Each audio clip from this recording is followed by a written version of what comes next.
cameraless PSVR. And Project Athia becomes Forspoken.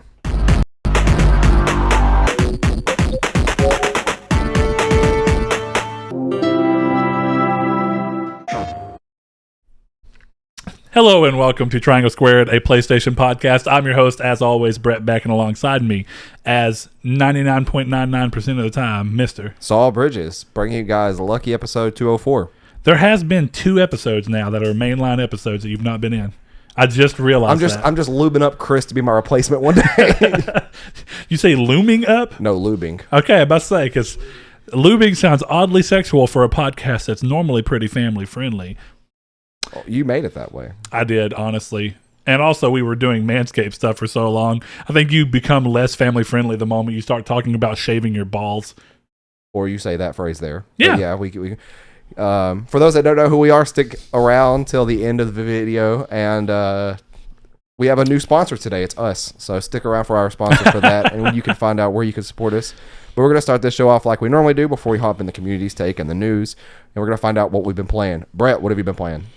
I played a whole lot. Oh, opposite of me. I played one game. Hold on. I played a whole lot up until the end of the competition. Oh. When I suddenly defeated Chris, announced it, and then surprised him. So I want to tell you guys right now, there's some strategery involved here. I had a feeling that Chris wasn't paying attention to my number of platinums unless I posted. Give them context of what you're talking about. That's a good point.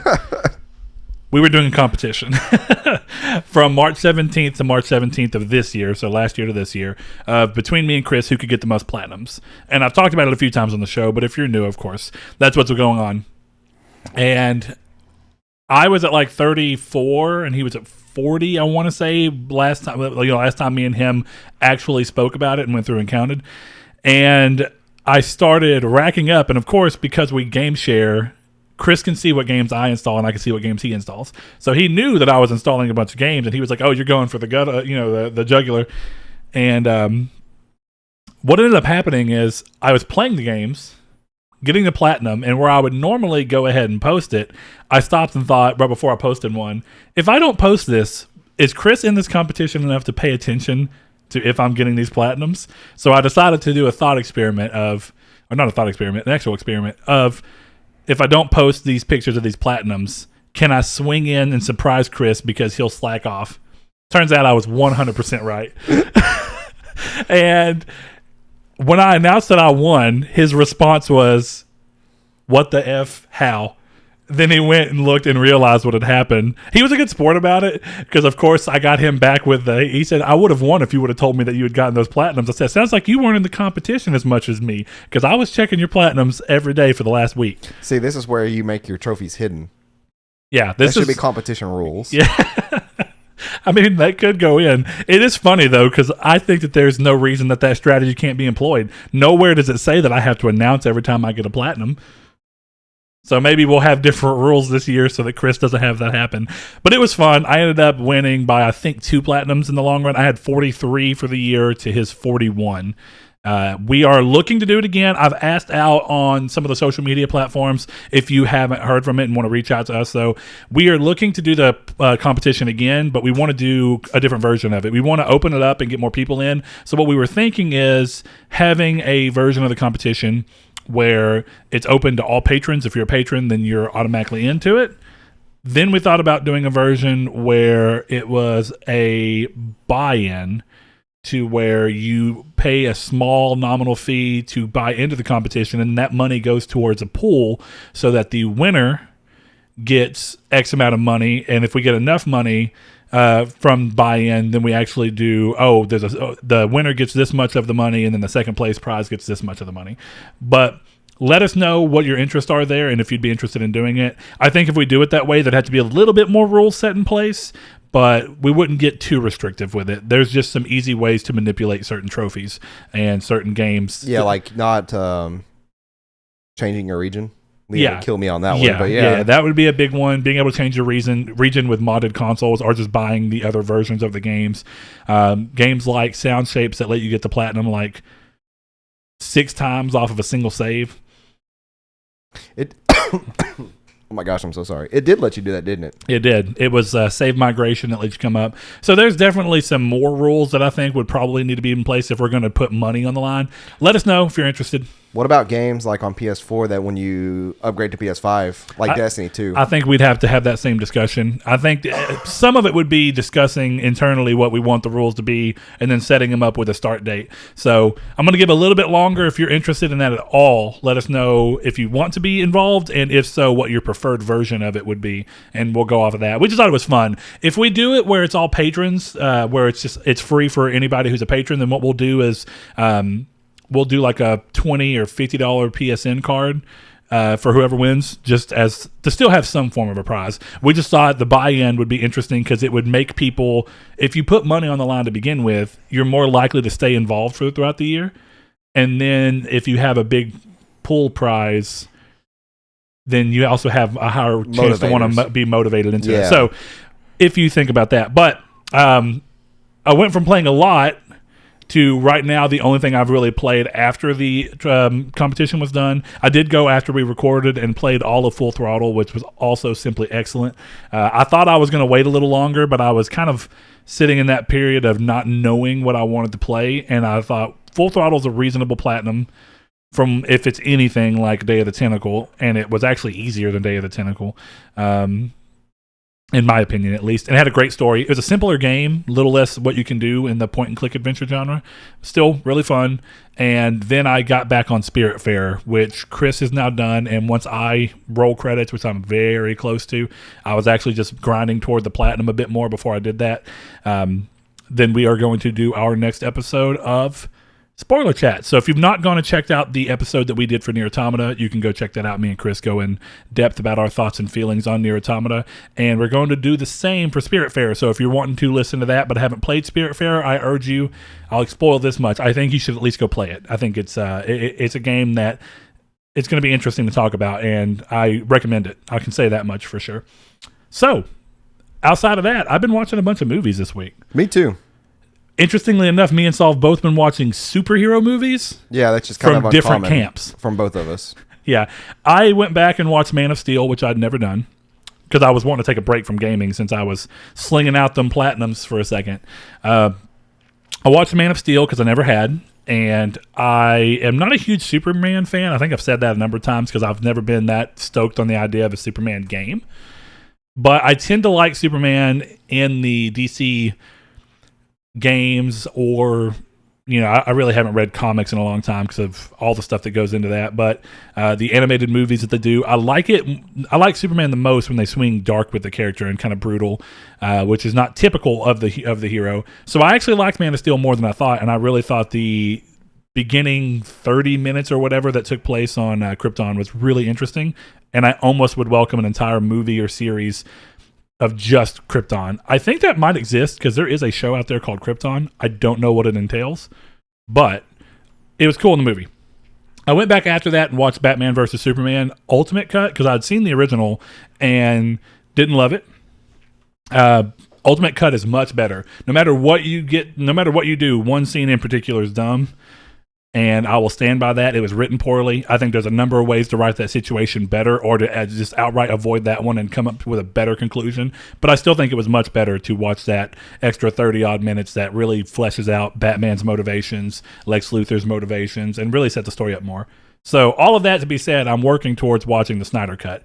I was in my head thinking, do I want to watch it? Then I said, well, if I'm going to watch it, I need to at least watch Man of Steel and then revisit Batman versus Superman. Now, Saul, on the other hand, has been watching all the Marvel movies. Not all of them, but a lot of them. Yeah, I watched, for the first time, all the way through, I watched Captain Marvel. Is it Captain Marvel? Captain Marvel. I was going to say Captain Marvel and Captain America. That just sounds odd. But yeah, I watched the first Avenger, which is Captain America's first movie. Then I watched Captain Marvel. And on top of that, just for fun throughout the week, on like Wednesday and Thursday night, or maybe Thursday and Friday night. No, it wasn't. It was Tuesday and Wednesday. I watched Infinity War and then Endgame back to back. I didn't know you did that. Yeah, on Tuesday night I watched Infinity War, and then on Wednesday night I watched Endgame. And I thought about going through and doing the Marvel like timeline order, which is like Captain America, right? Then Captain Marvel or whatever it is. Oh, like okay. going in like chronological time. But I've decided against that. I'm just going to go through and watch the movies that I kind of want to, that I haven't seen, and then I might eventually do that whenever I watch them again. So somewhere in this, you also watched Doctor Strange. Oh yeah, Doctor Strange. I watched that on Sunday night. Okay, after we recorded. Yeah, and Sunday night was, it was Doctor Strange, and that was a fantastic movie. I think that's my favorite solid one and done Marvel movie there has ever been. Really, really enjoyed it. You watched Thor Ragnarok, right? Yes, that's another one of my favorites. Back when it came out. Yes. Okay. Yeah, the ones I haven't seen is Black Panther, Captain Marvel, Thor Ragnarok, Doctor Strange. I think that's it. No, Ant-Man and Ant-Man and the Wasp. Partially because I thought the trailers for Ant-Man were so funny, and I know they weren't meant to be. Yeah. Back when I remember when Ant-Man was being leaked, and it was still in like early phases, and someone did one of those like shot from your camera footage things where it showed him running down the hallway, shrinking, and then running on the gun and then kicking the guy before I think it cut to him like getting on this ant and flying away. I was cracking up the whole time because I thought it looked so bad and so cheesy. And even the idea to me was just kind of stupid. I'm not crapping on Ant-Man. If you like him, that's fine. And I've not watched the movie, so I can't have an opinion. That's still a movie I haven't seen yet. I can't have an opinion on the movie in its final state. I should say that.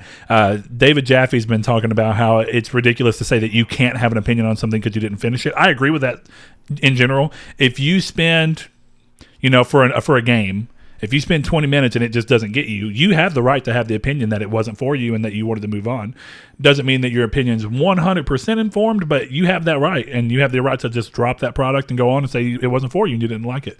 But yeah, Ant-Man, that teaser, regardless of whether it was indicative of the final CGI, I was laughing so hard that I just didn't even see the point of watching it because I felt like I would be the person in the theater cackling on something that wasn't supposed to be funny. Yeah. So I chose not to. That reminds me of like when I saw I Am Legend in theaters. Somebody cackled when the dog died. Oh my God. Spoiler alert. But yeah. Yeah. The movie is terrible. Man, that's rough. I'll tell you right now, though, I don't mind that movie. I know that for anyone who's actually read the novel that it was based off of, it is basically... The novel's so short. Yeah. Go read the novel. Yeah. It's like 200-something pages. It's an incredibly short novel, and it's amazing. It's also incredibly different because they're... It's not called I Am Legend. What's it called? Yeah, it is. Is it? Yeah. Is there a different name for it? Yes, there is. I forgot what it is. Also, it's Pizza Time. Just a reminder. Is that Spider-Man? Yes, but I'm telling you to put the order for pizza in now. Oh, it's Pizza Time. Yeah. Yeah, it's called I Am Legend. There is something weird about it, though. Like, there is a secondary name it can go by. And why do I feel like... No, I Am Legend. Didn't they change the name of it? The movie? I don't know. Anyways, I'm just going to get over what I've been playing this week very quickly because it's been one game and it's Pokemon Sword. And that's it. I haven't played it much. I didn't realize, that you got back into Sword. Yeah, I had like weird random food poisoning on Tuesday night this week, I think. Tuesday night this week. And didn't play it then. I played it Sunday night while watching Doctor Strange a little bit, but I wanted to focus on Doctor Strange. And I've just been kind of playing through that, so nothing too big. Oh, wow. I didn't realize that I Am Legend's book has been... It's old. Yeah, I knew that, but I didn't realize that it had been adapted into a movie 2 times prior. I did not know that. The Last Man on Earth in the 1960s. That's what it is. The Last Man on Earth. That's the alternate title. That might be what I thought it was, and it looks like the original book was the title I Am Legend, but this is probably one of those things where when the movie was adapted, or when the book was adapted into a movie, they re-released it with the name of the movie at some point. The movie completely does not... Like, it shouldn't even be called I Am Legend. It shouldn't be called that. The Omega Man in 1971, and it was also considered the inspiration behind Night of the Living Dead in the 60s. That's cool. Yeah, that's pretty interesting, seeing how that breaks off. Okay, Pizza Time's going to be interesting. I don't really... That might be something that's better to do from my phone. I don't really know. Probably. Maybe. I don't know. Pan crust pepperoni with a Mountain Dew. Look, we've made recording day hangout day for the boys, which is something we needed to do. Which also means it's pizza day for the boys. It's also pizza day for the boys. We rotate through which of the three of us are going to be buying the pizza. Andrew sits over here and plays Pokemon and listens to football games or whatever while we're recording. It's a good time. We get to go afterwards, and I get to kick Andrew's butt in FIFA. Also, I did play FIFA this week because Jonathan came over, brought me another DualSense, and we played FIFA 3 or 4 games yesterday. It's fun. It's one of my rare days that I can actually drink like normal soda, because I typically don't drink unless I go to a restaurant. I drink sugar-free cherry Pepsi, which is amazing, and sugar-free Mountain Dew. You boys are getting a behind the scenes here of my life of everything that we do. But while Brett does that, I'm going to hop us into the community's take. And last week we asked you guys kind of an outdated question in a way, but it's something that we've been bringing back to the show, and it was a pretty good one. And we wanted to know in a hypothetical world where Sony would make a purchase of a studio on the scale of Bethesda and Microsoft, what would you guys pick? And we wanted to know, what do you think is the right choice? And if you didn't have that kind of an answer, what would you want them to pick? So we're going to go over on our Discord, which we have linked in the description of the video if you want to join. And we have Josh Ayers. He says, Square is my choice for both games, or for both. Square games do very well on PlayStation platform, and plus Sony owns Funimation and Crunchyroll. Square makes animes and figures, so it seems like it's a good fit in multiple ways. And then he says, being realistic, I think Sony will buy minority in companies for a seat on their board and will poach exclusives before anybody else gets a chance. Now, that one's interesting for one reason in particular. I'm unsure, and I mean that in the general sense of the word. I'm unsure what it takes to get onto a board. Chris brings this up over on Facebook to a degree when him and Josh were talking, in that I'm pretty sure boards for these companies is supposed to be like, I don't know if I want to say it's like a voted in thing. It is a voted but I guess thing, it's the best way to say it. But you also have to be a majority stockholder. And they're not just going to let somebody who owns like 80% of stock sit in on board meetings. It's an elected, that's what I meant to say, not voted, an elected position. That's the same thing. But yeah, and I think the other thing is I don't know what percentage of stock you have to own in something to do it. Now, of course, 2% of a very large company is a considerable amount, but it does come in the thing of like, the Sony owning 2% of a company, is that really any different than me as an individual not behind a company going on to TD Ameritrade and buying 2% worth of a company stock? That doesn't mean I'm going to be on the board. Or like even that, find a small company but I'm also not a company that has a worth of like $1,000. Yeah, and then go buy $1,000 worth of shares. You own the company, right? Like no, it doesn't work that way. I'm sure it's simpler than that, but it is not as simple as that. It's not as simple as that, but yeah, that would be an interesting conversation. Blake goes on to say that Square is his obvious choice, but he personally votes Rockstar, which wouldn't be too far off with what they're doing with Grand Theft Auto right now. For those that don't know, Grand Theft Auto 5 they have this exclusive thing for every month up until the PS5 version gets released, I think. You get $1 million in-game on Grand Theft Auto Online, which is a lot. On PS4? On PS4, yes. Damn. And I also think that it isn't Grand Theft Auto 5 next generation version, isn't that a timed exclusive to PlayStation? It's not necessarily been said that I'm aware of. I could be wrong, but Sony showed it. They definitely have marketing behind it. It doesn't mean it would be, but there's also been a long-running rumor that Grand Theft Auto 6 will have some form of, even if it's 6-month, exclusivity on PlayStation. Now, here's the thing. We're getting in this cutthroat era right now. Yeah. That even if Sony were not to buy Rockstar, and of course we're talking about the hypothetical situation where their answer to this is to buy someone, which I don't think is necessarily what they intend to do. But regardless, with what's going on right now between all the companies, I won't even say cutthroat. It's just they're throwing whatever they can at whatever companies they can to get whatever benefits they see for their platform. I could see Sony throwing enough money at Rockstar to get that, and I could see that being a big win for PlayStation. They have a great relationship with Rockstar, always have.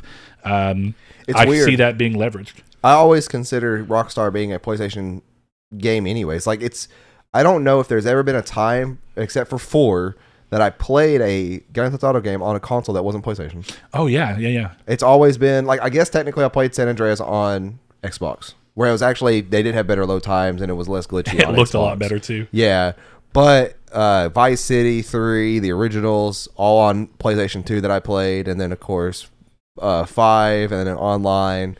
So yeah, I think that choice could be made. I just don't know what their asking price to be acquired would be. I think it'd be pretty high. Yeah, I think so as well. And now this also comes back to something that I think people don't think about often enough. Real quick before I say this, pepperoni only for you. Yes. Yes. Okay, Andrew, what do you want, buddy?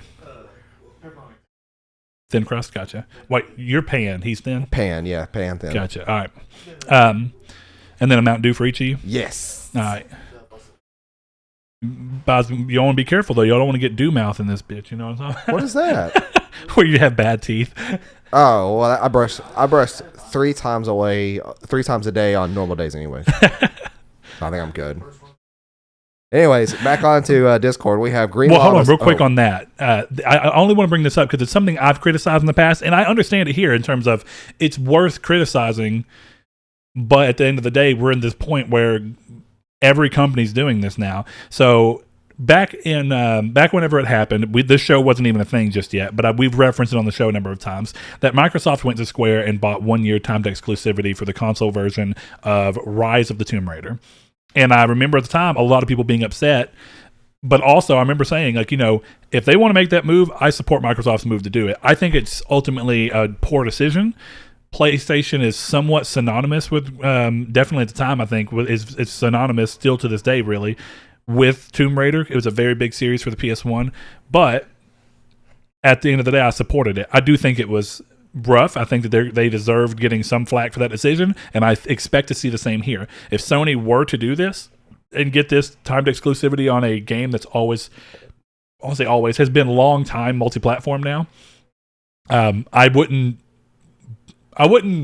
bemoan someone coming up and saying this is a bad move from Sony, or a bad move relatively. Really, the answer would be it's a bad move from Rockstar in this case. But this is the world we live in. Just like we have to deal with the chances that, while we don't know for sure, the chances that Starfield or Elder Scrolls or Fallout are going to be 100% exclusive to Xbox and their platforms now, we have to deal with the reality that Sony may try and employ getting 6 months or a year out of a game that you expected to be able to play on Xbox Series X. It doesn't make either of them great for the customer. And I guess I should say, it's like we talked about last week. It's not great for the opposing customer. It is great for the PlayStation customer. If you wanted to play Grand Theft Auto and you're getting it a year before everyone else, that means you're not having to be waiting. It's a benefit for you. It's a hit against Xbox. And that's where we are right now. These companies are trading blows while they're building up the stuff they want to do. But you can go ahead and choose another one. I was going to hit up Discord for Liam, because he says Green Lava Studios, who is, of course, the studios behind I Am Mayo, which... And Mr. Misagi. Is that what that's called? I don't know what that is. It's like a... I never don't played that know one. that I want to say this for sure. If I'm not mistaken, I think it's like you work in a store, kind of like Job Simulator, but there's some weird stuff that goes alongside it. Okay. It's a very easy platinum. We have 2 more on Discord that I'll get, and we'll get one, or we'll get some off of Twitter. We have Awesome Dave. He says, I personally would want them to acquire Square. I've been a big fan of Square for years, but I don't think it's reasonable. I think the right choice would be Bluepoint. Sony has worked with them for years, and Bluepoint has proven that they can produce high-quality products, which to me is what Sony is looking to focus on. Which, coincidentally enough, if we do go over to Twitter for a brief moment in time, Ryan says he thinks that they acquire Bluepoint as well. And he even throws in Capcom and Namco into the mix, which are 2 odd ones, but they make sense. So that's you know, there's a couple things brought up. I'm glad people are bringing up Bluepoint, because while the question was clearly aimed at this sense of being, let's say, a big rebuttal, no one would think like, oh, what would Sony's response to buying Bethesda be? You wouldn't say something like Bluepoint, but the reality is that if they're going to buy someone, these smaller companies, and there's a couple that people brought up here, these smaller companies make a lot more sense, in my opinion. And And I think it also speaks to what Sony's been saying, that they want to continue to invest in people they've already worked with for a long time and have had exclusivity deals with, who maybe they own the IP of that company to begin with. Like, anybody who looks at and says that Sony buying Insomniac was an out of the blue move, that is the most ridiculous statement I can think of. I can look and say, oh, Microsoft buying ZeniMax or Bethesda is a out of the blue move. Well, it is. It's not the most out of the blue thing, and they clearly had a good relationship, but Bethesda doesn't have a history of long exclusive Xbox IP that are 100% exclusive and don't come out anywhere else where Xbox owns the IP, whereas Insomniac, most of what they were working on, Sony owned. And they've been, of course they made Sunset Overdrive. Xbox didn't even own that. Right. So my point being is that these smaller companies, and even if you want to look at it, in comparison to Bethesda, Insomniac is a much smaller company. It makes sense that they'd go after things like Bluepoint or, like someone else mentioned in here, Housemarque. And I do think Housemarque and Bluepoint are the two most likely purchases in the foreseeable future. Headed over here, a lot of people brought up Rockstar, which is no surprise, but one I really like was Luke Davidson, and if I'm remembering right, and I think that Luke is one of our patrons. If not, he used to be. Either way, thanks, man. He says, I'd have to say Remedy Entertainment. I think Rockstar would be huge, but that would entail purchasing Take-Two. I like that he said Remedy, because if anybody remembers, there was a point in time where, I want to say it was Shuhei, had went and visited with Remedy, and a lot of people thought that the idea going there was that maybe there could be an acquisition in talks. While I don't necessarily think that that's what that original meeting was for, I do think that Remedy make the type of games that make you think of PlayStation, in my opinion. And for a while, they were making exclusives for Xbox, and I had to give Xbox the credit of getting a developer to make exclusive games for them that felt like something you'd play off of Xbox. Yeah. It was a good move for Xbox. Now, those games didn't do too well for them, but if Sony were to buy a game like Remedy, or buy a developer like Remedy and put the right money into it, I think we could see a situation where they could build up Remedy to be a really great team. Control is a great game. I really enjoy it. Remedy owns Alan Wake now. It would also just be a very interesting thing to see Remedy come out with a new Alan Wake that was exclusive to PlayStation if they chose to go that route. That's a fantastic series, too. So there's a lot of movement within Remedy, and I think Remedy's asking price and relationship with Sony would be a reasonable thing. But before Remedy, I do think Bluepoint and Housemarque make a lot of sense. I agree.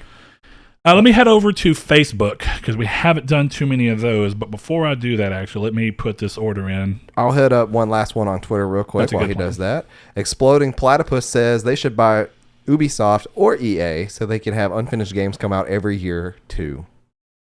Talking about how Bethesda unlaunches unfinished games. I actually cracked up when I saw that. Yes, that one was great. And I'm still worried with the EA being a factor about the Mass Effect Legendary Edition. Oh, no. Guys, I'm going to have to redo this whole order. Brett? I don't ever do delivery. So I went through, and apparently I did it as carry-out. Carry-out. Listen, on this podcast, you get PlayStation and Pizza Hut. What else more can you ask for? Apparently so. Actually, I do want to hit one last one off of Discord real quick. It is our good buddy Rude Days. He says, are we asking who we think Sony can afford to acquire? Because while Square, I think, is the obvious choice, it's also something that if the purchase doesn't work out, could really damage Sony's corporation, making it a huge gamble. Unlike Bethesda and Microsoft, which if it didn't work out, Microsoft moves on without even a dent in their bottom line, which is true. He says, for Sony, the best response would be to buy one of those mid-level developers like Bluepoint or Housemarque and continue to invest and increase the size of their already existing studios, which is a good point. Microsoft, being the company that they are, they're colossal. I've said it before. If it doesn't work out for them, they'll be fine. But Sony, on the other hand, who has been on the verge of bankrupt in a couple of their other departments, such as their laptop department they sold and got rid of. Yeah.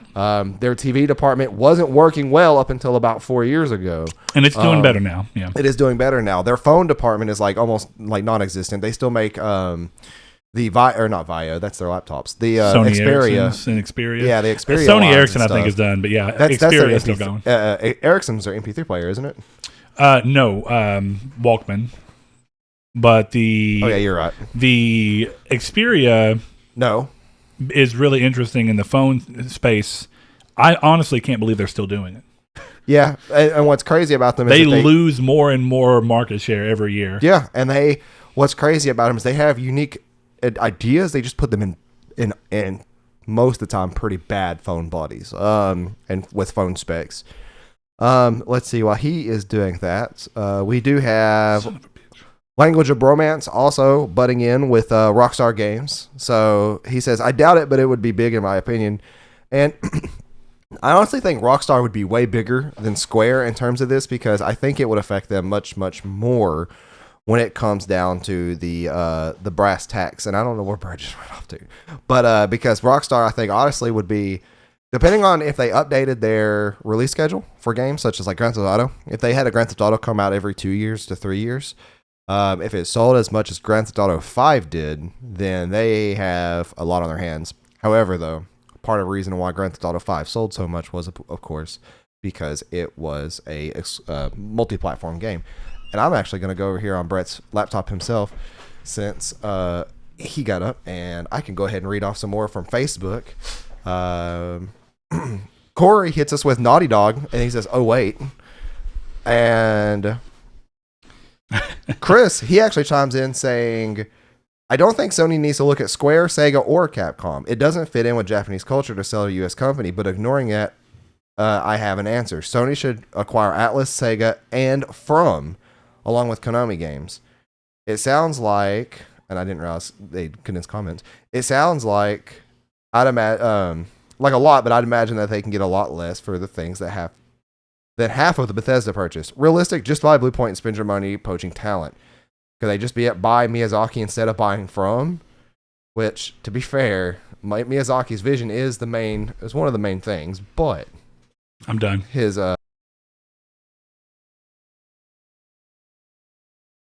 From. And at that point, our camera failed. Fantastic. So this is going to now be an audio only podcast. Nah, we can get this fixed and not even have to kill recording. Oh, okay. This is an interesting day, though. It is. Yeah, we're ordering pizzas, which is unprofessional. We're having camera problems, which is also unprofessional.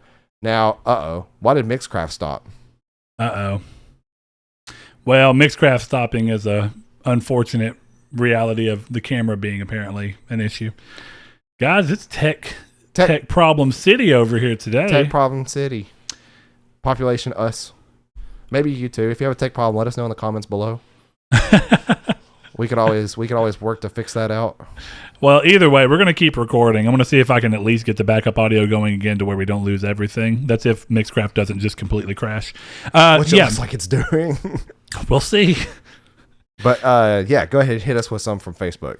Yeah, I liked a lot of what Chris said. I do think that a lot of people view Atlus as a really interesting purchase, because Atlus works a lot with PlayStation right now. Now, of course, right now we're seeing Atlus work with Nintendo a good bit, and they always have to a degree. Yeah. Like it's weird. It's almost like lately, Persona belongs on PlayStation, but Shin Megami Tensei belongs on Nintendo, which is kind of odd considering it started on PS2, if I'm not mistaken. Now, here's one of the big things. It might have started on PS1.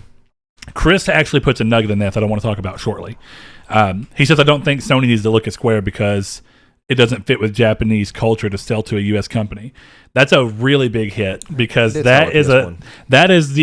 a real sly way of Chris coming in and saying that Sony is no longer really a Japanese studio and now or a Japanese company, as much as they want to say they are. And of course, Sony still is, I guess. PlayStation seems to be moving more and more inward, and I guess Sony to a degree is coming over here as well. But we know that a lot of these headquarters are in America now, in California. I don't necessarily know that makes them a U.S. company. And I don't necessarily know that it means it would cut off the ability for them to buy a Japanese company or studio. But it's an important thing to say when we look at all the stuff that's happened around Sony lately, like the Sony Japan being basically all but let go and being restructured back around Team Asobi, or whatever the team behind Astrobot is. But I think that's a little bit of a dig, and I think it's a somewhat important one. You know, we are seeing Sony move more and more from their Japanese roots. I don't know what that would do to affect them. Clearly, it's not affecting their ability to make deals with Square, as we'll talk about in a little bit. But true.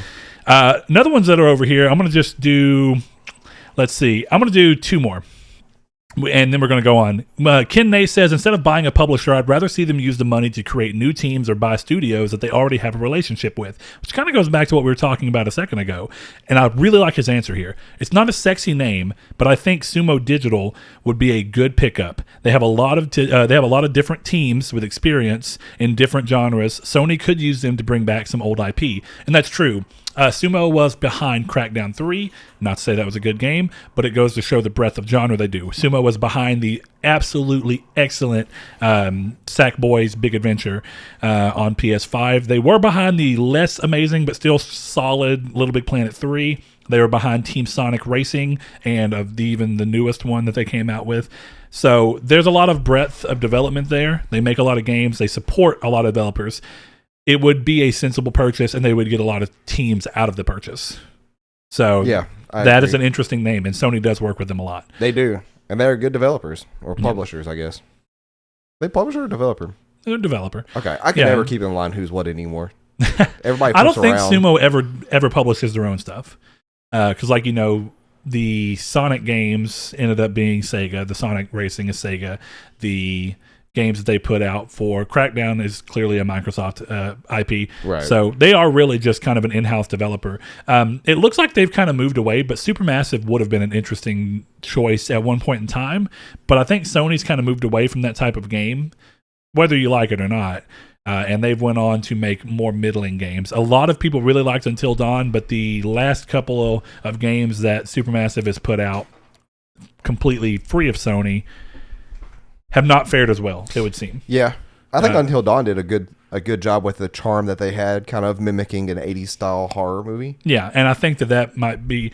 I don't want to say that Supermassive is a swing and a miss or a hit or miss company. I think they are... Or I guess that's what I would say to some degree. I think they're way more hit than they are miss, but I think that Until Dawn made people believe that they were going to be like the next surprise developer.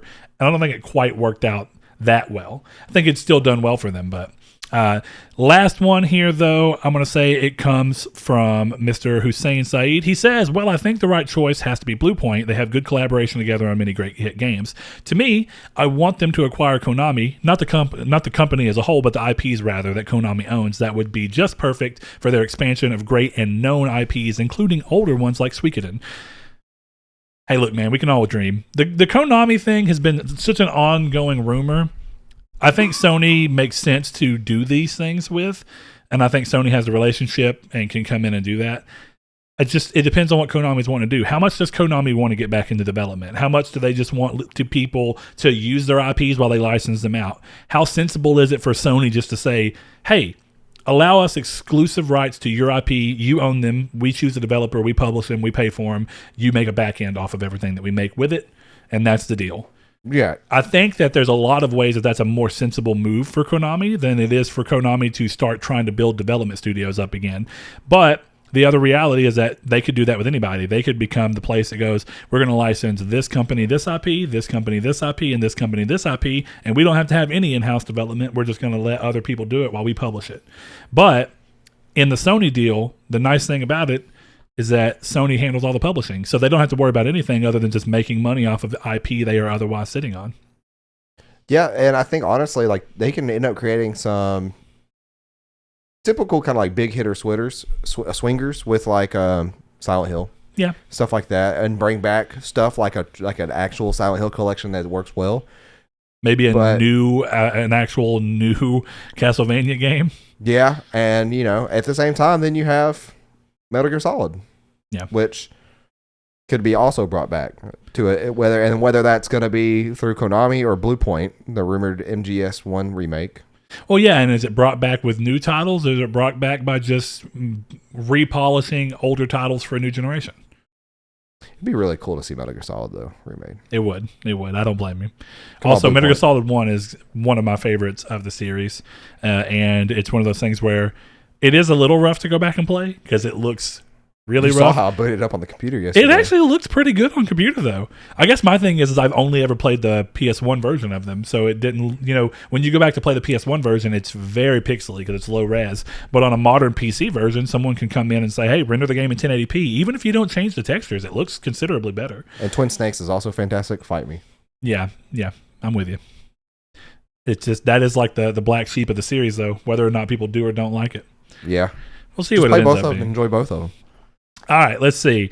Thank you guys for coming in and giving those. Like Saul said, this week's episode, as well as most of our episodes, have been brought to you by us. So if you want to support that, head over to patreon.com/Nartech and consider giving as little as $1 per month. Gets you custom cases, early access to shows, and depending on what we do with this platinum competition, fun ways to come in. We have other ideas. We've got stickers that we're about to start figuring out the way to actually push through. We're looking at doing shirts and stuff as rewards for certain periods, for certain levels of patrons. So if any of that interests you, holler, give us your idea of what things you do like, or if you are hesitant about becoming a patron, shoot us a message and tell us what would have you become a patron. But either way, we like doing the show for free for people too. We completely like that, and we also like that we have people who are willing to come in and just support the show because they like what we do. So thank you guys all so much. Saul, what did you want to say? I was going to say also, my wife is getting one of those really nice sticker machines for her own art store.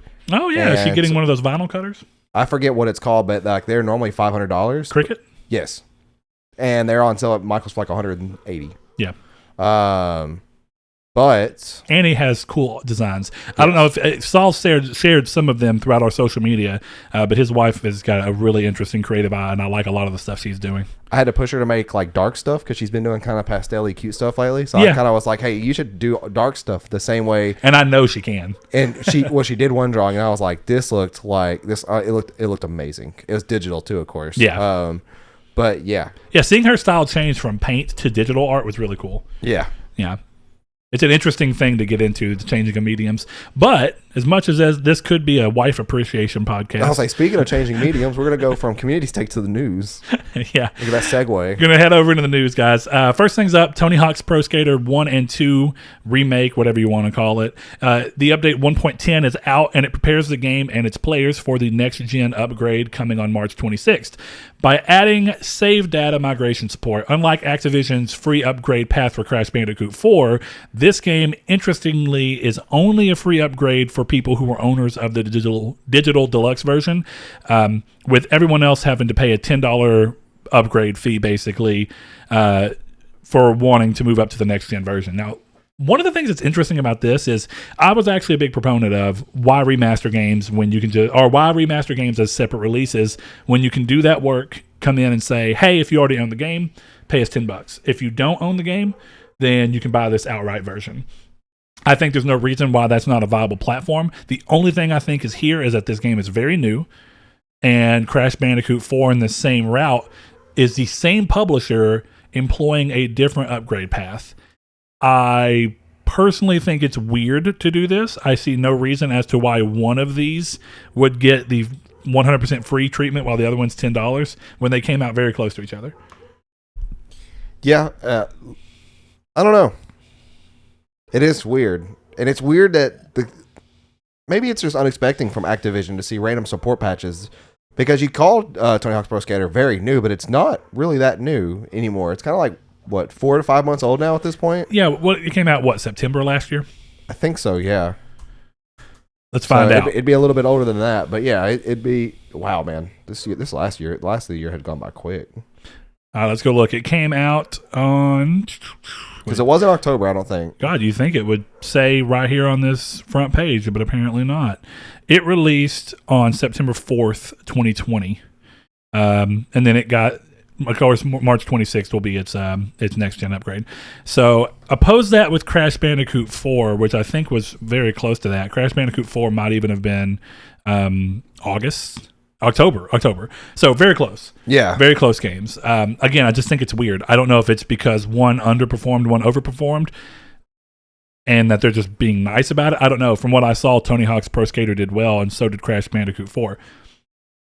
Did well enough. Yeah. But who knows? It's an interesting thing to see, and it goes back to the long-running controversy of how these things are going to be handled. Plus, does this directly spit in the face? Because this is important to say. I didn't really look and see if this was PS5 and Xbox Series X, because if it is Xbox Series X, then doesn't this technically spit in the face of the whole smart delivery thing, where next-gen version upgrades are supposed to be free and handled automatically on the console side? Now, I think Activision still reserves the right to do the $10 thing. It's interesting how many things are kind of conflicting here. Yeah, it is weird. I don't know. I guess we'll see. We'll see in the long run. It would be very interesting if the Xbox version is not a $10 increase, but the PS5 version is. Be very interesting. That'd be weird. All right, so next up, while on the topic of save data migration, what we were just talking about, the PS5 release of Marvel's Avengers had led to some complaints about the way that PlayStation handles moving your save into upgraded versions of games as compared to its competition in Xbox. As has been the case since PS5 has launched, users, one of the first games that really did it early on was the Spider-Man Remastered. You have to launch the PS4 version of the game that you're playing the updated version of. Go to your save there, and on the home screen, there's a upload save function. Then you have to boot up the PS5 version and download that save. This led to a lot of people looking and saying this is a little more difficult than it should be. And then, of course, Xbox taking the opportunity to retweet someone who said how simple it is to do on Xbox, where you just boot up the game and there it is. Yeah. And this is part of smart delivery. The idea behind smart delivery is you don't download a separate version of the game. In the real sense, you just download an update for the game, and then it just stays the same thing. So Aaron Greenberg came up and said, he kind of poked fun at the fact that it was like this, and as he should. I mean, in reality, that's what the competition's supposed to do. I mean, they're supposed to point out their strengths and the weaknesses of their competition. But it was interesting. And it leads to this discussion about, I've seen a lot of people discussing about what feels next gen about each console. In some ways, people said they thought Xbox feels way more next gen with its UI and all these things. I find that interesting because I've not down talking the Series S or X at all. I've seen them, their UI is exactly the same on the One X right now, and even the One. The main thing is smart delivery. So if smart delivery to you is the one thing that makes something feel next gen, that's interesting. I mean, yeah, you have all the other things that come along with that, but then PS5, there's a sentiment that I think is fairly reasonable because Saul and I have both complained at different times that they've made some changes that feel like steps backwards. Like, yeah, it's new UI, and the new UI looks fantastic. It's smooth and sleek, and it works really well. And it doesn't have the same problem that Saul used to have where booting into the store just doesn't work. Yeah, it just didn't load. Which is nice because now the store is part of the UI. It's baked into the UI. You're not launching into something different. But with all these changes, there are plenty of people where, depending on what you liked about PlayStation 4, you may consider these things a step backwards. So these early days of next gen, really interesting. If you think that it's hard, I should say that if you think it's annoying, that's the better word, that you have to do this, holler at us, let us know. I'm kind of just trying to get a consensus. I know we have a lot of people who play both, and if you have both a PS5 and an Xbox Series X, and you had the PS4 and Xbox One prior, what does this feel like to you? This leads us into one final thing that's kind of part of the same idea that we were talking about there. In a recent interview with IGN, the communications director for Remedy, Thomas Puha, stated that he believed in many ways Sony and their toolset was more ready for next gen than Microsoft was. I bring this up specifically because of the talking about how Microsoft feels next gen, more next gen in one way, and then some people view Sony as more next gen than others. He goes on to mention that Sony stuck with, quote, what worked, stating that their development software was very stable early on, whereas Microsoft opted to do a lot of last-minute changes on their side, forcing developers to rewrite a bunch of code to take advantage of specific features. He believes these changes that Xbox made will likely be good things in the long run, but that it made early development more of a hurdle when compared to Sony. He goes on to state their concern that the Series S will hold back developers, something that we've often perused about. He goes on to say, he says it's a problem for smaller developers because people like Remedy will have to accommodate for the lowest common denominator, saying, quote, the more hardware you have, the more you have to ultimately compromise, end quote. Adding that they, quote, can't spend as much time making sure all these platforms are super good, end quote. He rounds out the topic by saying he doesn't envy the team at 343 making Halo Infinite due to the fact that not only are they having to account for next gen Xbox Series X and S, but also Xbox One X and Xbox One. Again, unless something changes by the time the game releases. Right. Which, as of right now, we don't see any reason to believe. Now, I find this really interesting because whereas some people will say that Microsoft feels more next gen, the difference between the developers and the consumers, in this case, specifically a smaller developer, is interesting. And it's because they see the sides of the consoles very differently. I don't necessarily think this points as one way or another as one being better or worse, but it goes to show that sometimes there is benefits with sticking with what works. But as he mentions, the changes Xbox made may end up being such a benefit in the long run that Sony later into this generation, if they don't come back and update their tool set, may end up feeling like they're lagging behind. Yeah. And honestly, I can't weigh in currently because I don't own a Xbox Series X, nor have I ever even seen one in person. Yeah. But I'd be interested to see here like a year from now where this kind of all goes, because everybody should know that with every new console generation, it takes a while for it to get feeling right. It takes a while for you to realize like, oh yeah, this is next gen. With the exception of a couple of launch games. Launch games, especially first party ones, are typically I'm going to go ahead and strap my boots up and get into it, but that's kind of it for the beginning of the generation. So give it a year or two, and then we can really see like what's going to go off on it, and if there is any kind of different integration, maybe through they change the apps around on either side, and then you could do stuff like I don't know. There's endless possibilities with how they could do this. So I'm curious to see how they both kind of end up doing their own different things. A couple of people, including Chris, are getting back around to playing the Outer Worlds, and that's good because the latest expansion is on the horizon, but ahead of this, the game has been updated and brings with it 60 frames per second support for the PS5 and Xbox Series X versions. Download that right now. Yeah, there was a long-running conversation that Chris and I had about the Outer Worlds versus Fallout 4. This was an internal conversation that we were having about some of the disappointments I had with Fallout 4 and some of the surprises I had with the Outer Worlds. And he at the time had mentioned that he dropped out of the game, but because he just really didn't like it. And it goes to show something that Saul and I have both said. Sometimes you play a game and you're just like, ugh. For some reason you come back and your opinion on that game has 100% changed.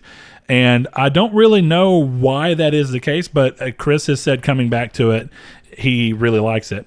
And with him playing it on PS5, I wonder if he's playing at 60 frames per second now. And how much does that play into it? It's still $60. Oh, did you never buy it? No, I had it on Xbox Games Pass. Oh, you're right. I remember that you played it. Did you beat it? Yeah. I might wait for this to go on sale because I don't know if I would. Ooh, yeah, $60 again is a bit much. Yeah. For having already played and beaten it, yeah. I am going to download Monster Hunter World again, though. I've been wanting to play that lately. I bought that game physically, but Chris has it, so if I wanted to play it again, I totally could. That'll be really interesting to see. Let me borrow it if you have it physically. I had it. I traded it in. I was going to say. Yeah, no, I traded it in a while back. I would let you borrow it otherwise. Now that Saul can do that. For so long, Saul's PS4 Pro, he didn't trust his disk drive enough to not just eat the game. Well, it was also just annoying to have to worry about. And smack the hell out of the top of your console. Next up, Gotham Knights, the new game by Arkham Origins developer WB Games Montreal, has now been announced to be delayed into 2022 via the game's official Twitter. Despite the delay, the announcement states that they will showcase more about the game in the coming months. So if you've been interested to see more of it, hopefully that still comes soon. It's not that surprising.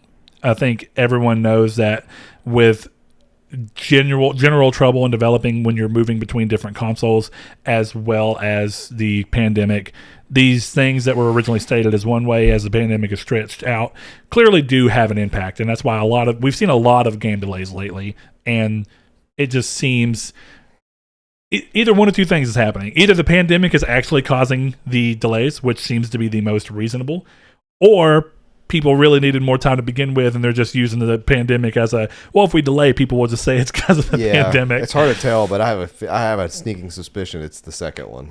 Oh, you do? Yeah.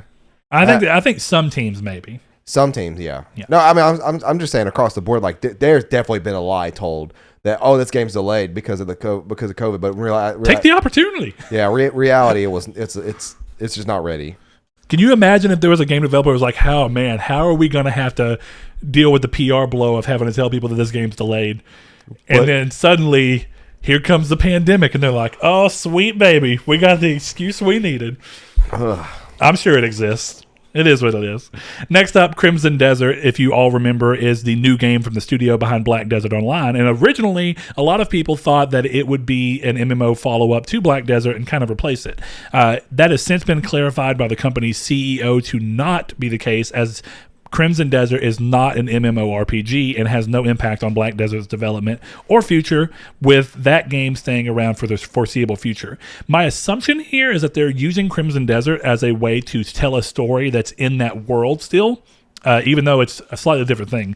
It's moving up into kind of like a... Crimson Desert has more of a medieval vibe to it.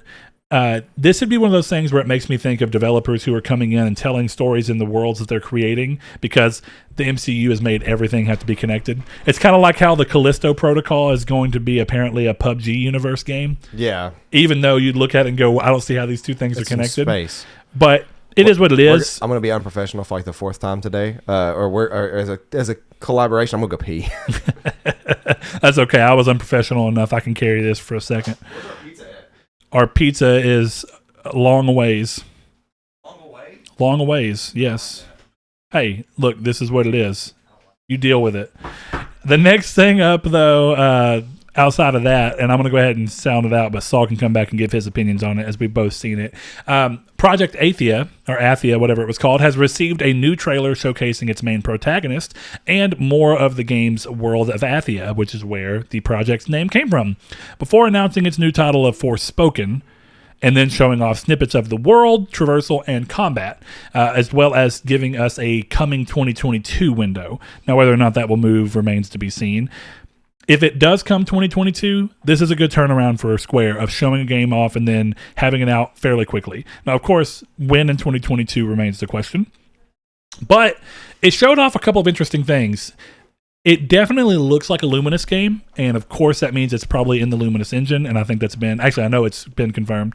But because of that, I think that there's an undeniable look of this game to feeling like it looks like Final Fantasy XV, which is the first and only game that they released on the Luminous engine, if I'm not mistaken. So when you look at this, the way the world is rendered and the way that traversal and movement looks, it really reminds you of certain aspects of 15. All the way to this weird theory going on online, which I also thought, was this at one point, or is this still at some point, a offshoot sequel something to Final Fantasy 15, and would this be a way for them to make a new IP based around an existing IP? Not that that's been done a ton of times, but it has been done. We saw Drakengard forge the Nier IP, even though it was based off of something from a different IP. So in that regard, it would be really interesting to see how this works out. I think the combat looks really great. The actual enemies look great. The combat looks fun, but one thing that I know Saul is going to say whenever he gets back in here, and I completely agree, if you look at that little bit of space shown, it looks fantastic visually, but it looks like it's going to have a similar problem that 15 had in having very empty open worlds.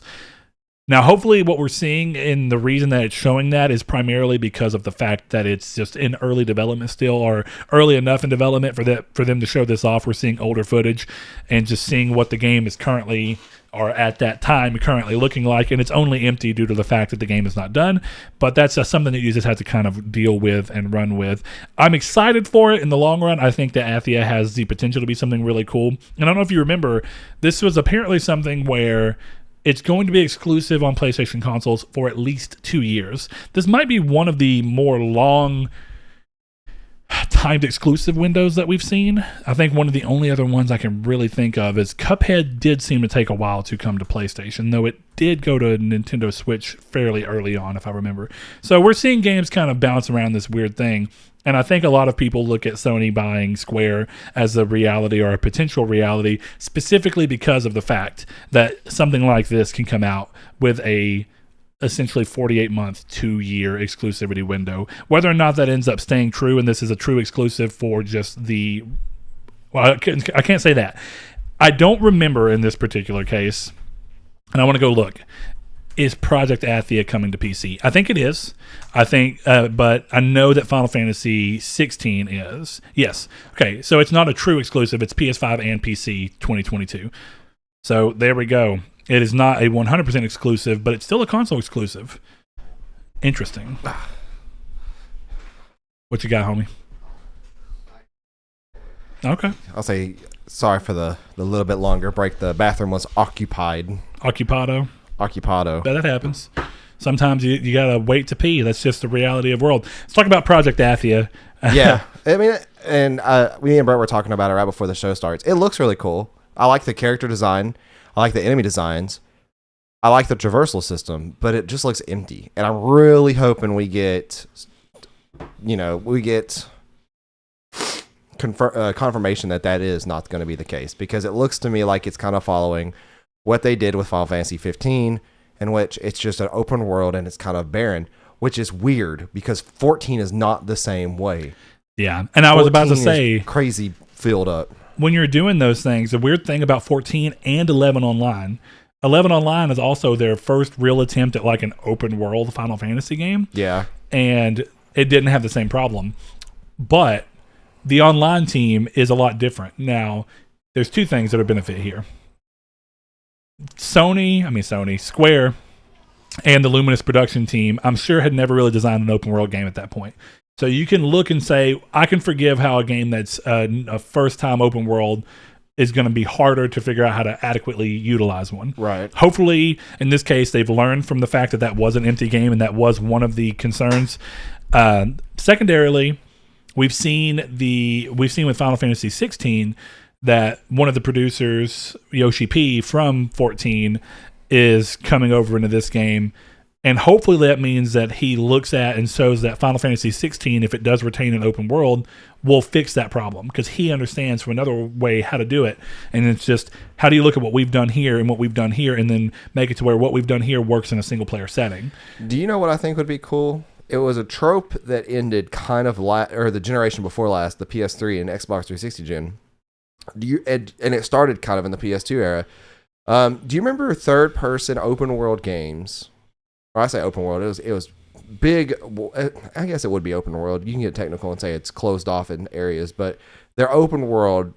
The overworld has no enemies, but there is action-based random encounters, just like Tales, where you'll be running and then all of a sudden, boom, it's a random encounter, just like you would in a Pokemon game in the grass, or like in the original overworld on Final Fantasy games, but it was third person.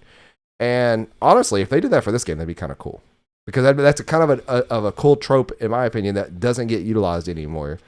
So, at least anything that I've played. Well, it's clearly now it depends on what you mean. I guess you mean in like a big 3D setting, because yes. Octopath Traveler utilizes that big 3D setting. Yeah, big 3D setting. So, I think the problem with that comes down to what the overall majority's expectation of AAA is. And as much as I don't know that I would love that personally. I'm okay with it, and I normally deal with it when it's a AA game. Like, I love Tales of Xillia, and clearly that was a Tales of Xillia thing.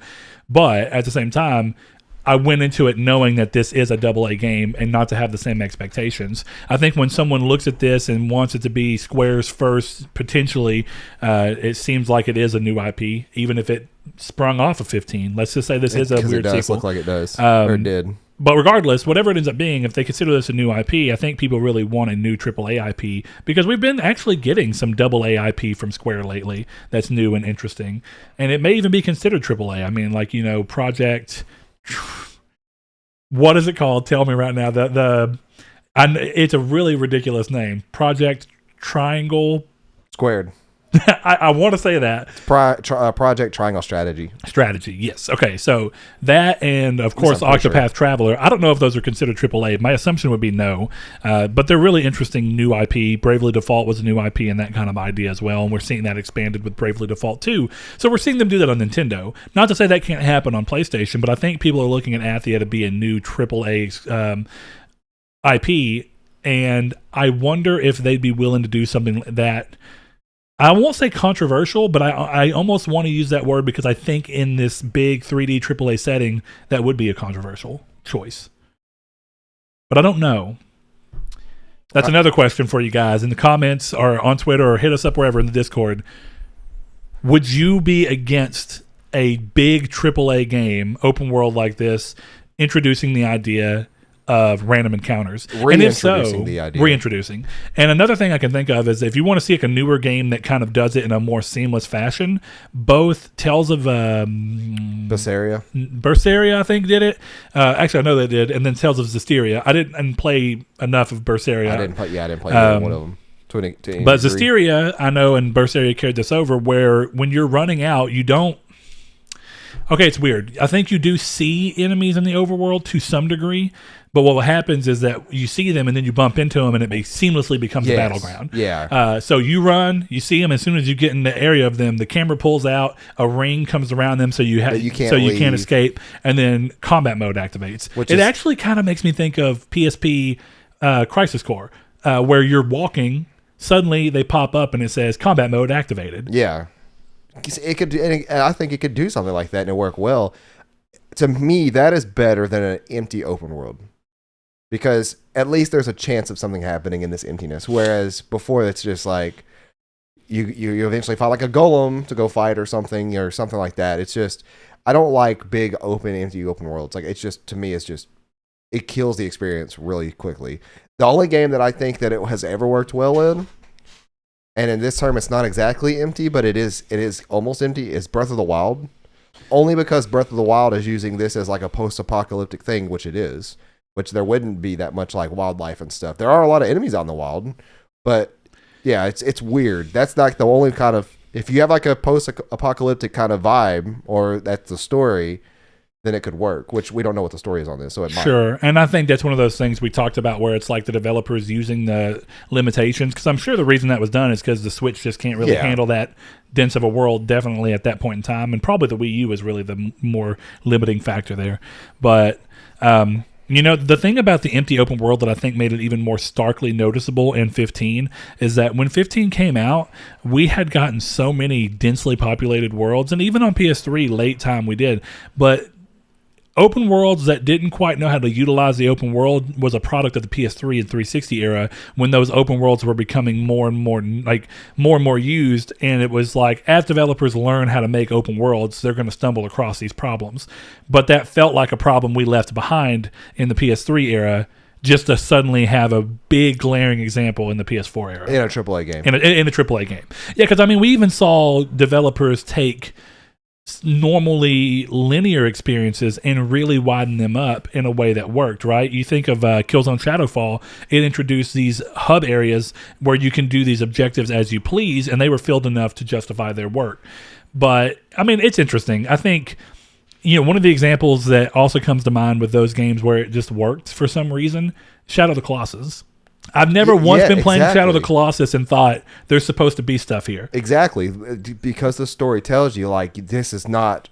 These are forbidden lands. Yes. Things are not really supposed to thrive here. And it works, and that I think it sets a nice atmospheric version of that game world, whereas you were not expecting it if you go in with that, and you know that, and when the game tells you that...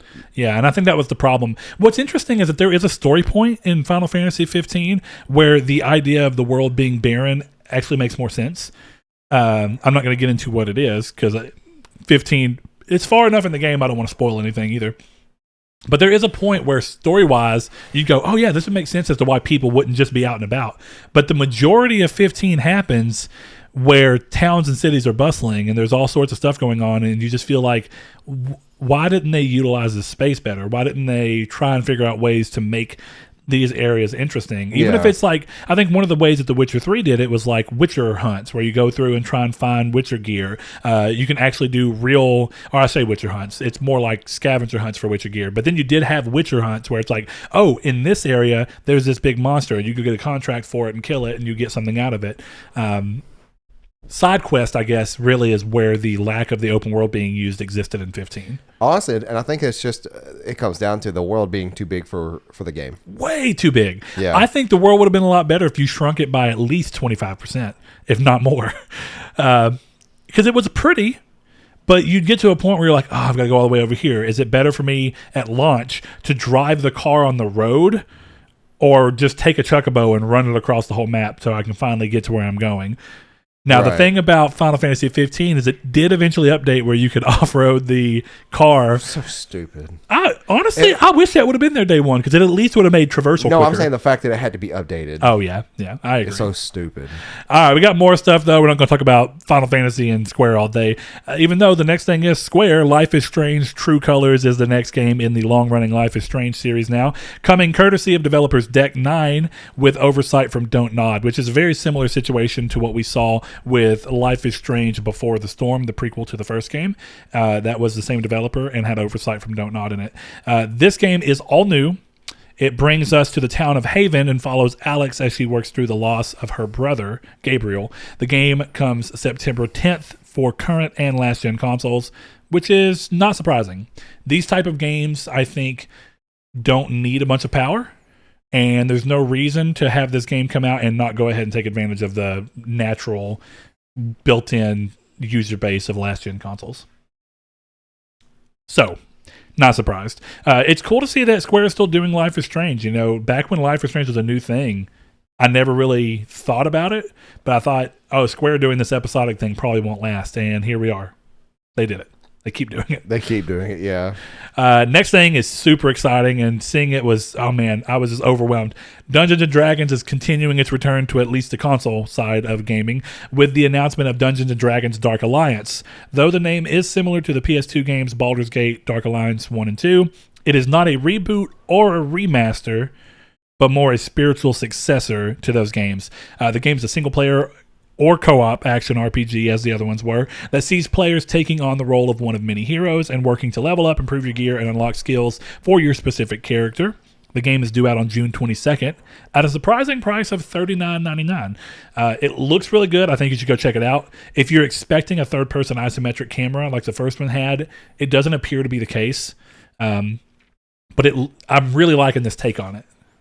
Oh, Saul's found something. Yeah, you'll get it. You can read it while I talk about that. I am super excited for that, by the way. I'm definitely picking up Dark Alliance on day of release. And the $40 price point, I would have picked it up for $60 for sure. But I definitely love the $40 price point. Yeah. And I'm curious, is it 1 and 2 player co-op, or is it like up to 3 people co-op with you? Here's the problem. I may be remembering wrongly, but I don't think I am. Dark Alliance 1 and 2, I think, were only, or maybe it was Dark Alliance 2, were only 2-player. But there was enough classes to have for Dark Alliance 1. I think there was 3 classes, and Dark Alliance 2, I think, had 4 or 5. Yeah. And I don't remember you being able to utilize all of them, even when you had the multi-tap. Now, part of that may have been a limitation of the console. I would love for this to be basically Diablo style, not in gameplay, but up to 4 people can come together and just smash. I don't know. I'm really excited to see how this ends up turning out, and I'm glad it's coming so soon. This is a great example of showing something off and having it right around the corner, and then the price is just a 1-2 hit of like, oh my God, I can't believe this is happening. Like Saul, I would have gladly paid $59 for this, but when you lower that entry barrier, if this game turns out really good, can you imagine? Yeah, more Baldur's Gate. What happens? I mean, more Dark Alliance. I was actually going to say, yeah, and I'm hoping that by then this will get in that fix, but I hope Baldur's Gate eventually will come to PS5. Oh, yes, the one from Baldur's Gate 4. Yeah, Lathria? What is that studio called? Why did you say that? Because now you said it wrong. I know I did. It's the same people who did Divinity 2, which is also an amazing game and that you should go play. I'll tell you right now. It's not Latria, because Larian, because Latria is, of course... Tower of Latria and Demon Souls, which is also interesting. It is. Anyway, I'm really excited to see how that comes out too. This is a big week for news, by the way. All week long, I said, "Holy crap!" Yeah, there's a lot of week. And I promise you, there's things we're not covering just because it's the nature of what last week was. Also, we have pizza on the way. We do. Bandai Namco's Scarlet Nexus, from the team behind Tales of Games, is back in the limelight as it's been announced that the game is coming June 25th. A lot of June releases. With the publisher announcing an anime adaptation coming for the series as well. A new trailer released alongside this info for players who want to see more of its world and characters alongside some more gameplay. I don't know if this is the first time it's been confirmed to be coming to PlayStation. But all along, I think a lot of people thought, and it may have already been confirmed beforehand, but if you remember, this was shown at Xbox, which a lot of people thought was interesting. And a good move for Xbox to show some Japanese-based games behind it. It looks good. Yeah, it's going to be really cool to see how this goes out. Then again, I thought Code Vein looked good. I've heard a lot of great things about Code Vein. Still haven't gotten around to playing it. I still need to play it. But the fact that there's like one level that gets repeated like 4 or 5 different times is one of my least favorite things in a video game. I'll have to see how that ends up playing out because I don't know what you're talking about. I don't want to say too much about it. Yeah, don't. But that's the biggest complaint. Liam or Chad, confirm if that is true or not. Okay. I'm curious to see. Between Scarlet Nexus and Tales of Arise, I think that Bandai Namco is finally putting the money and revitalized development behind some of these, or behind the studio, because really this is the same teams that they've been using for Tales of, but Tales of was getting kind of stale because of being dated tech-wise and not given the budget to move through and do some bigger things. Doesn't mean they weren't good games. I did fall out of them because I felt like both Zestiria and Berseria, whatever it's called, were similar enough to Xillia that I was like, I played Xillia and I played that 10 years ago. Why am I still? Clearly that wasn't the case, but I played this 7 years ago, whatever it is. 7. And it was as much as I loved that Xillia was already dated on PS3 by the time we got it in America. It was an older game in Japan, so it just felt like we got to get better at. You got to push more. You got to do something with this long running series. Give it a little more. Put a little more faith behind it. I'm glad people liked the 2 games though. Berseria was really popular, and Zestiria did do some things to try and push it into a modern age with like the seamless combat transitions. But next thing up, we have PS4 communities. A feature that allowed players to find other players who shared similar interests and preferences is being shut down, as was previously thought to be the case due to the newest PS4 firmware beta. The closure comes in April, so next month, with it no longer being supported on consoles. There hasn't been a reason given, but the assumption here would be safe that not enough users were utilizing the functionality to really justify continuing to support it. With that means RIP Triangle Squared community. Yeah, I was gonna say y'all go join the community. We'll be the biggest community on PlayStation before it ends.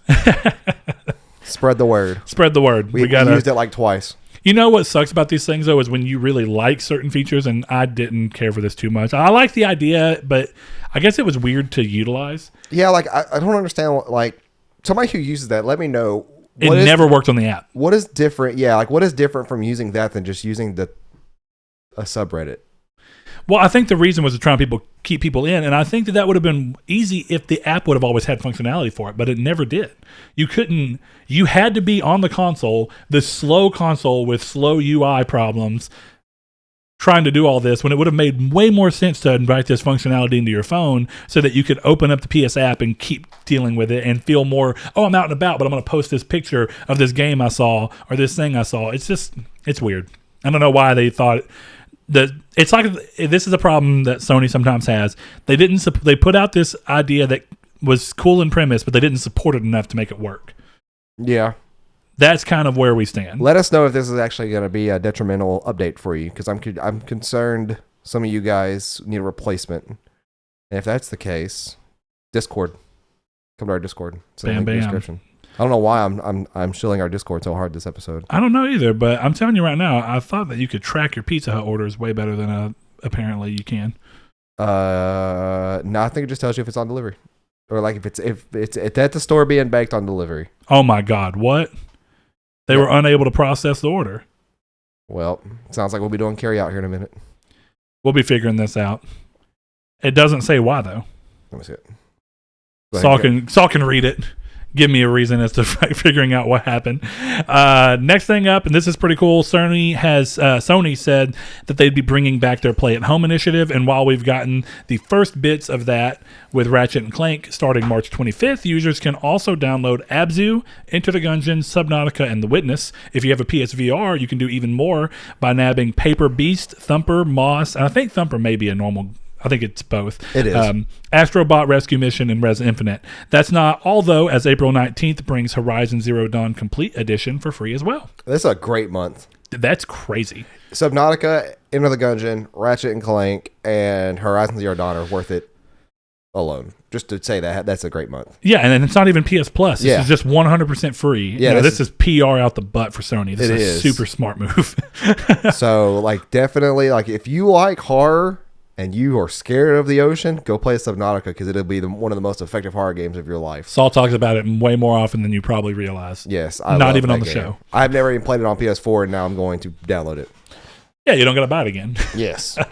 Though Saul always said that he would think it would be cool, but also terrifying, and he'd never play it if Subnautica supported VR. And multiplayer. Multiplayer would be interesting. It's also weird that Abzu's on there because Abzu and Subnautica are like on the surface similar games. Yeah, but completely different. But then when you actually play them, it's like, oh, they're not similar at all. Yeah. Like Subnautica is like terrifying if you are scared of like dark water stuff. Well, and it's like looking at the ocean as like the great unknown that it actually is, whereas Abzu is like colorful, pretty journey underwater. Listen to Morgan Freeman's voice. Yeah, it's an interesting move, but this is a really cool thing to see Sony doing. And I'm also surprised, and I could be wrong. I'd love someone to tell me, because of course I don't follow Xbox news as closely. Did Xbox ever do something similar to this? Did they ever do a play at home counter initiative where it was like their version on it? I'd love to see that be the case, just because I think that with everything going on and how these games are somewhat older, there's no reason not to kind of just utilize this as good PR for both companies. And I think if Xbox is not doing it and have never done it, they wasted opportunity. Yeah. In my opinion.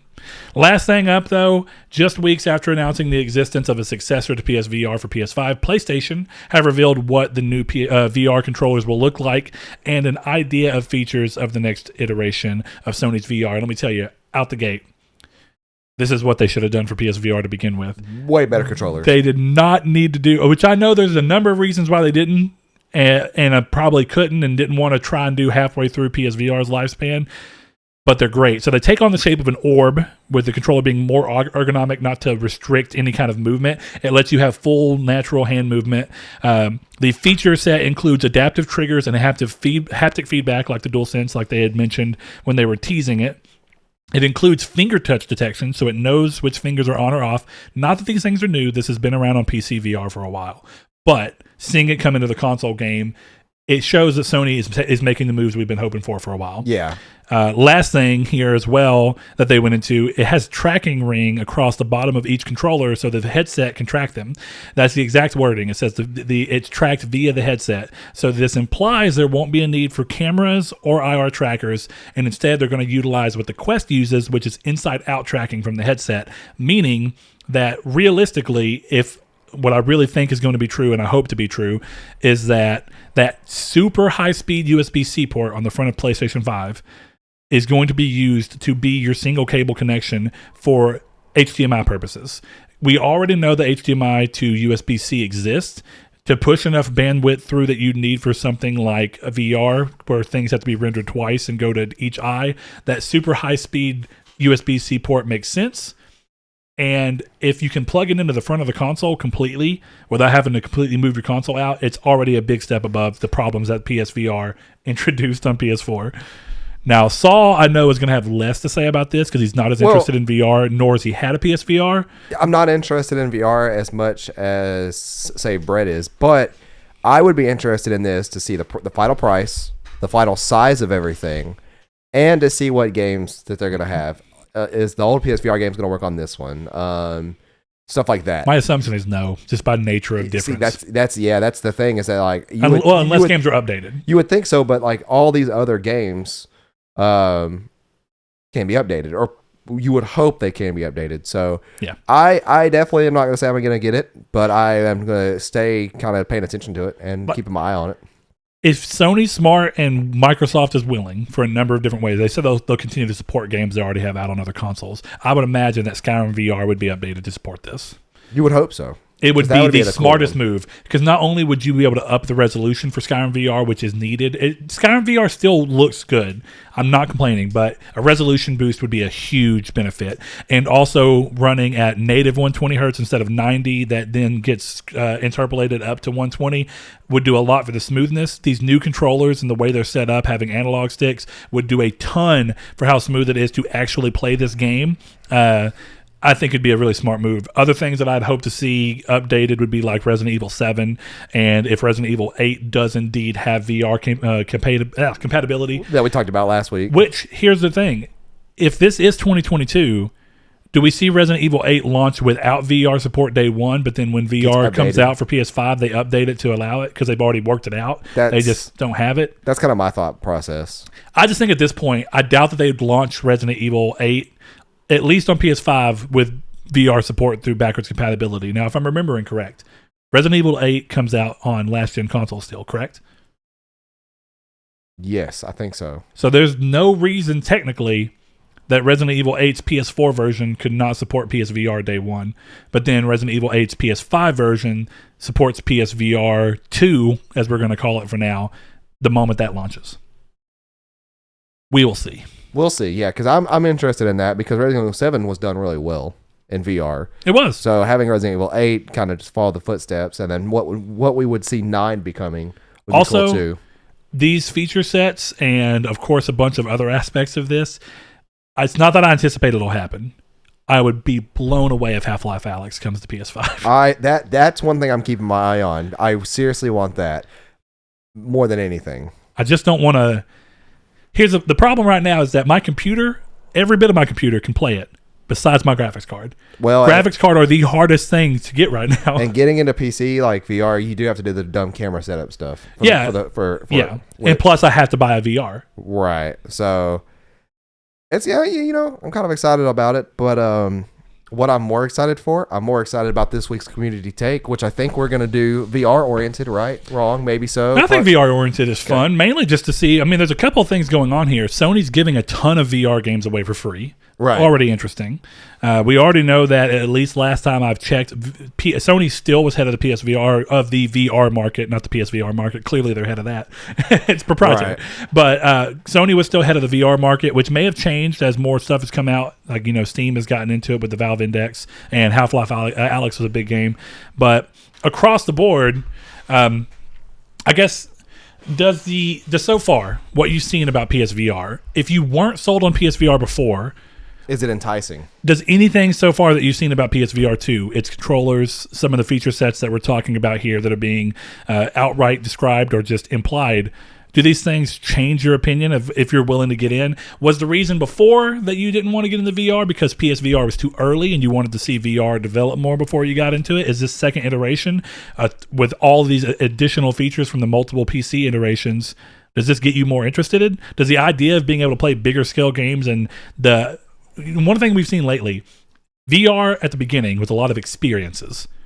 Lately, right. VR has gotten to the point where it's full-fledged real games with real ideas behind them, be it open world games, linear games like Half-Life Alyx. Do these things entice you to come into PSVR finally, or into the VR market in general? If you are a PSVR or original PC VR owner, what do these things do for you? Essentially, how do you feel about PSVR 2 from what we currently know about it? Yeah, let us know, and you can let us know in the Discord, linked in the description below, or you can go follow us on Twitter at triangles or twitter.com/try. What is our Twitter URL? Why am I blanking? Triangle SQRD. Yeah, Triangle SQRD. You can also go support us on the show, like we mentioned earlier, on patreon.com/Nartech. That is where you can go help us out, whether it is buying stuff for the sets that we do occasionally. In case we have to upgrade camera equipment. Thanks to you guys, we could get the brand new Elgato 4K capture card that we used just a couple weeks ago to stream episode 200, and we did Bloodborne, and without that wouldn't have been possible for you to been a part of and to watch with us, so we appreciate it. And yes, we also have a Facebook group, Triangle Squared, a PlayStation podcast. You got to ask to be in it, but of course we just accept it all. I say I'm not on there. So Brett is going to be the one that will accept it all. And there you can interact with a bevy of people, including Chris Figs, who is my Facebook stand-in, pretty much. That's true. He is like our third hidden host of Triangle Squared. So shout out to him. And we'd like to appreciate all you guys for coming by for episode 204. We'll see you guys next week for episode 205. Peace. Indeed. Thank you guys so much. And a big shout out to our patrons who we mentioned earlier support the show just because they love us. And those patrons are Kyle Grimm, Josh Jarrell, Matthew Green. My name is Dan, Luke Bartolomeo, Sean Sanderud, Funk Turkey, Danny Villalobos, Corey Hickerson, Blake Popes, Kevin Baconbits, Mark Schutz, Eric McAllister, Shadowist, Steven Salazar, The Stonard, Rich, Constantly Kenny, Solitary Red, Chris Figs, Zachary Sawyer, Landis, Rude Days 93, Josh Drago, Brian, Donovan Williams, William Digital Spooker, Derek Porter, Josh Ayers, Joshua Lago, Sean Neo, Tyler Powers, El Jabib, Rob Warppoint, and Richard Schaefer. Thank you all so much for supporting the show. And everyone else, head over to patreon.com/Nartech if you want to consider supporting the show. Check out what we got. Thanks.